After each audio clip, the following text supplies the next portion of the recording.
The film opens in the farthest reaches of the North Pole, a place that visually represents isolation, obsession, and the absolute edge of the known world. A Danish expedition led by Captain Andersen becomes trapped in the frozen ocean, surrounded by endless ice in crushing silence. Supplies are low, morale is fragile, yet Andersen refuses to abandon the mission. From the very beginning, the film draws a parallel between this journey and Victor Frankenstein's own path. Both men are driven forward not by necessity, but by ambition, even when survival itself begins to feel negotiable. Andersen's determination is not framed as heroism. It is framed as a warning. The frozen sea becomes a psychological landscape, a reflection of what happens when human will refuses to recognize limits. In this sense, the Arctic is not merely a setting, but a moral space. Every step forward is a choice to ignore survival in favor of pride. This mirrors Victor's own philosophy long before he ever brings life into being. Both men believe stopping is failure, and the film quietly suggests that this belief is the first real tragedy. The crew soon discovers a severely wounded man wandering across the ice. This man is Baron Victor Frankenstein. Before they can fully understand who he is or where he came from, a gigantic creature emerges from the frozen wasteland. The men attempt to defend themselves, but the creature's brute strength overwhelms them with terrifying ease, killing 6 crew members in seconds. Although they manage to shoot the ice and send the creature sinking beneath the surface, the encounter leaves a permanent mark. This is not a beast acting on instinct. This is something purposeful, something relentless. As Victor is brought into Andersen's quarters, he confesses the unthinkable. The creature stalking the ice is his creation. What follows is not merely a flashback, but a confession shaped like a warning. Victor's story begins in childhood. He is emotionally distant from his aristocratic father Leopold, but deeply bonded to his mother Claire. Her death during childbirth becomes the defining trauma of his life. Victor's obsession with conquering death is not born from arrogance alone, but from unresolved grief and abandonment. The film subtly suggests that Victor's first vision of an angel of death may not be supernatural at all, but the mind of a traumatized child attempting to impose meaning on irreversible loss. As Victor grows older, Leopold shows more affection toward the younger William, reinforcing Victor's sense of displacement. This emotional imbalance is crucial. Victor does not seek knowledge to serve humanity. He seeks it to correct what he believes life unfairly took from him. In 1855, Victor stands before a disciplinary tribunal at the Royal College of Medicine, accused of unethical experiments involving reanimation. His expulsion marks society's rejection of him, but also his liberation from its moral boundaries. This moment echoes the central irony of the Frankenstein myth. Science does not fail Victor. Humanity does. Victor's talents attract Heinrich Harlander, an arms dealer whose interest in reanimation is purely transactional. Harlander represents industrialized death, warfare, and exploitation. His proposal to fund Victor's work is not driven by faith, but by control. Victor's reunion with William and his growing fixation on Elizabeth further complicate his motivations. Elizabeth rejects Victor not out of cruelty, but instinct. She understands that his desire to overcome death is not noble, it is compulsive. The construction of the laboratory tower becomes a ritual in itself. Bodies are sourced from executed criminals and war casualties, reinforcing the idea that Victor's creation is literally built from the consequences of human violence. When Victor discovers how to channel electrical currents through the lymphatic system, the film grounds its horror in pseudo-scientific logic, making the experiment feel disturbingly plausible rather than fantastical.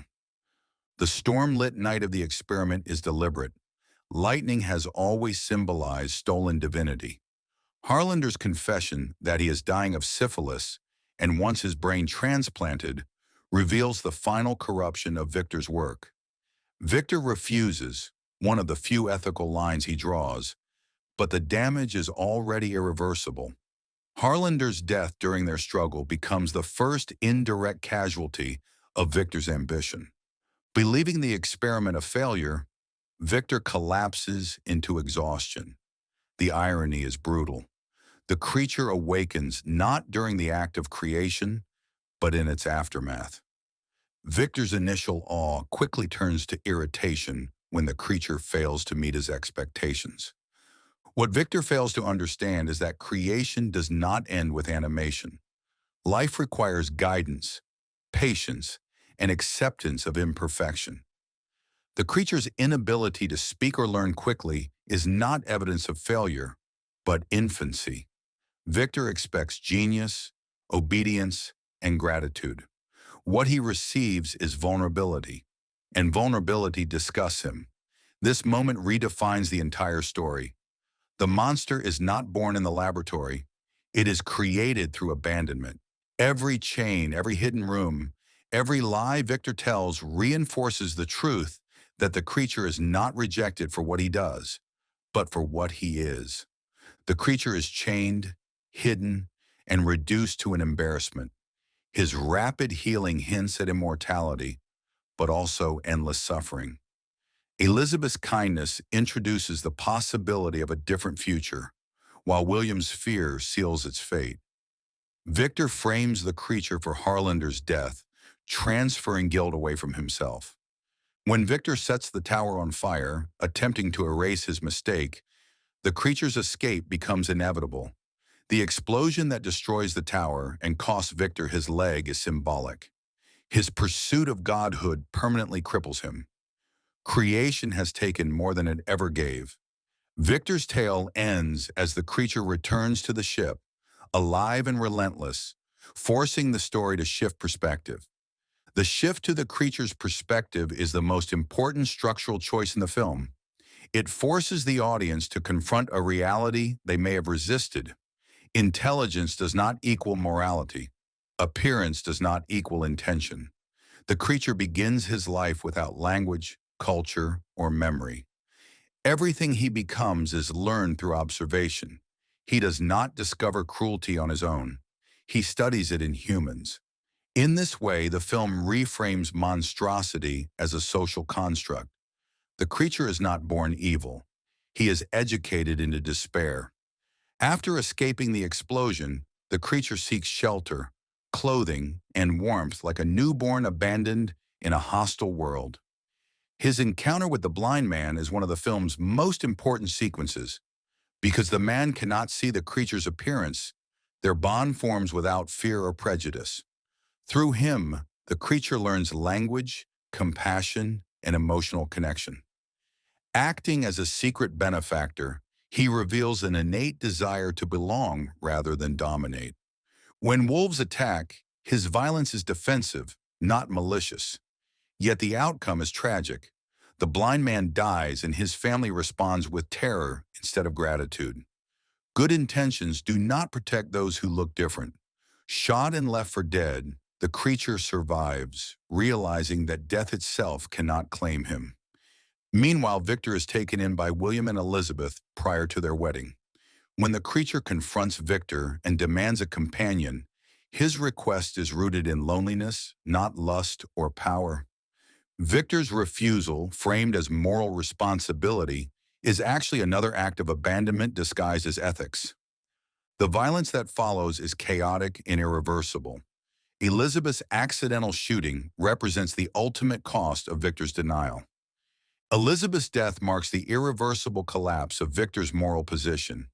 From this moment on, his pursuit of the creature can no longer be framed as justice or responsibility. It becomes punishment driven by guilt. Victor is no longer trying to correct a mistake. He is trying to outrun accountability. Obsession, when disguised as duty, is still obsession, and obsession always demands sacrifice. William's final words expose a truth Victor has avoided his entire life. Fear defined their relationship long before hatred ever did. The creature carrying Elizabeth to a cave during her final moments humanizes him further. In that act, he demonstrates more compassion than his creator ever showed.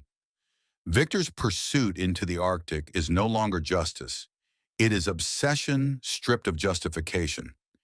As Victor finishes his confession aboard Anderson's ship, he understands that death is inevitable.